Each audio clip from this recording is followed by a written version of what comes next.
Cristiano Ronaldo Al-Nassr tarkibiga qaytdi do'stlar. Bugun u asosiy tarkibda maydonga tushdi. Hozir o'ynayapti. Bu videoni qo'ygunimcha balki hat-trickni amalga oshirib bo'lgandir. Jamoasi 2-2 o'ynab turgan holatida 2 ta gol urib, 4-2 holatiga olib keldi.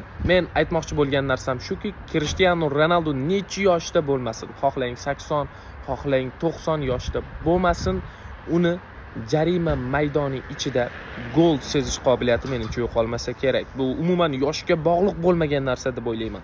Uning instinkti shu qadar yuqoriki, u 100 yoshga borsa ham agar yashab tursa, uraveradi gol. Ishoninglar, uraveradi. To'g'ri, birinchi golni penaltidan urdi. O'zi jarima zarbasidan zarba berib, penalti ishlab, penaltidan foydalandi. Ikkinchisi esa jarima maydoni ichida kerakli paytda, kerakli joyda bo'lishni ko'rsatib bergan holatda gol urdi.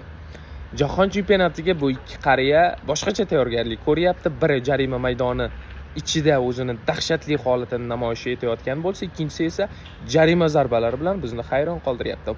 Messi va Ronaldo davri tugashga yaqin do'stlar.